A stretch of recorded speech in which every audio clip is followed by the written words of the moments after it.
మేడ్చల్ జిల్లా సురారంలో CMR international school 10వ తరగతి సిబిఎస్ఈ ఫలితాల్లో అగ్రగామిగా నిలిచి ఉత్తమ ర్యాంకులు సాధించింది. ఈ సందర్భంగా విద్యార్థులను అభినందిస్తూ ఏర్పాటు చేసిన కార్యక్రమానికి ముఖ్య అతిథిగా పాల్గొన్నారు మాజీ మంత్రి చామకూర మల్లారెడ్డి. 10వ తరగతిలో ఉత్తమ ర్యాంకులు సాధించిన విద్యార్థులకు శుభాకాంక్షలు తెలిపి బహుమతులు అందజేశారు. అనంతరం ఆయన మాట్లాడుతూ ఒకే ఒక్కడిని కొన్ని వేల మందికి ఉపాధి కల్పించే విద్య వైద్య సంస్థలు స్థాపించి రాజకీయాల్లో ఉన్నత పదవులను అనుభవించానని, ఇవన్నీ ఊరికే రాలేవని, కష్టపడ్డా పాలమ్మిన అనే డైలాగులను విద్యార్థులను ఉద్దేశించి మరోసారి అన్నారు మల్లారెడ్డి.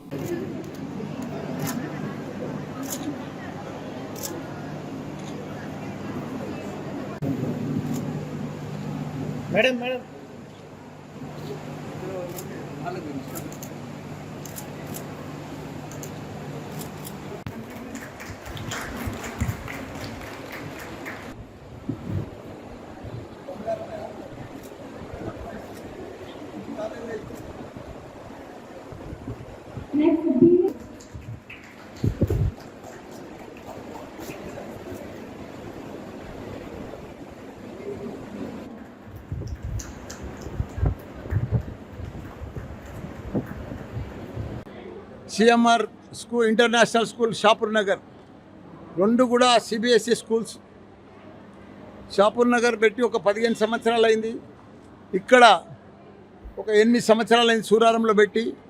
మొత్తం నేను 87 నుంచి కూడా స్కూల్స్ నడిపిస్తున్నా. ఇప్పుడు మాకు 10 సిబిఎస్ఈ స్కూల్స్, ఒక ఐసిఎస్ఈ స్కూల్స్ కూడా రన్ అవుతున్నాయి మా గ్రూప్లో. అదే మాదిరిగా ప్రతి స్కూల్లో కూడా 100% రిజల్ట్. 10th కానీ ఇప్పుడు 12th కానీ 100% రిజల్ట్. ఏది ఏమైనా నేను స్కూల్లో కానీ నేనే నెంబర్ 1, ఇంజనీరింగ్లో కానీ నేనే నెంబర్ 1, మెడికల్లో కానీ నేనే నెంబర్ 1, పొలిటిషియన్లో కానీ నేనే నెంబర్ 1. ప్రతి దాంట్లో నెంబర్ 1 ఉండాలంటే దానికి హార్డ్ వర్క్ చేయాలి, ప్లానింగ్ చేయాలి, హోంవర్క్ చేయాలి. ప్రతిదీ సక్సెస్ కావాలంటే డిసిప్లిన్గా ఉండాలి, రెస్పెక్ట్గా ఉండాలి. అప్పుడే మనం సక్సెస్ అవుతాం.